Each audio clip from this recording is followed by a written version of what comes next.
Hi guys, আমি মৌমিতা। তো আজকে রান্না করব ডাঁটার শাক। সকাল সকাল কিন্তু বাজার থেকে ফ্রেশ দেখে ডাঁটার শাক নিয়ে এসেছিলো বাবা। তো আমি বসে পড়েছি সেই ডাঁটার শাকগুলোকে এক এক করে বেছে দিতে। তো বাছা হয়ে যাওয়ার পর কিন্তু আমি শাকগুলোকে ভালো করে ফ্রেশ জল দিয়ে ধুয়ে তারপর কিন্তু কেটে নিয়েছিলাম। তো তার সাথে সাথে কিছু রসুনও বেছে নিয়েছিলাম। তো কড়াইয়ে দিয়ে দিয়েছি অল্প তেল, আর তেলের মধ্যে ফোড়ন দিয়ে দিয়েছি কালো জিরা আর একটু রসুন। এগুলো একটু নাড়াচাড়া করে ভাজা হতে হতেই তারপর কিন্তু দিয়ে দিলাম আগে থেকে কেটে রাখা সব শাকগুলো। তার সাথে দিয়ে দিয়েছি দুটো কাঁচা লঙ্কা চিড়ে। এবার এই শাকটাকে একটু হালকা নাড়াচাড়া করে নেব। নাড়াচাড়া কিছুটা হওয়ার পর দিয়ে দিলাম একটু হলুদ, আর তার সাথে দিয়ে দিলাম লবণ। তারপর এই হলুদ লবণটাকে দিয়ে ভালো করে মিশিয়ে একটুখানি শাকটা ভাজা ভাজা করে নেব।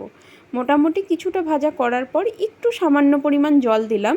তো জল না দিলেও চলে, শুধু ভাজা ভাজা করলেও চলে, তবে আমি দিলাম যাতে শাকটা একটু ভালো মতন সেদ্ধ হয়। তো এরপরে কিছুটা টাইম ঢাকা চাপা দিয়ে দিয়েছিলাম। তারপর যখন জলটা মোটামুটি শুকিয়ে এসছে তখন কিন্তু ঢাকনাটা উল্টে এটাকে নাড়াচাড়া করে দিয়েছি। তো শাকটা আবার একটু ভেজে নিলাম। তো মোটামুটি দেখতে পাচ্ছি শাক কিন্তু রেডি এটা খাওয়ার জন্য। কেমন লাগলো জানিও।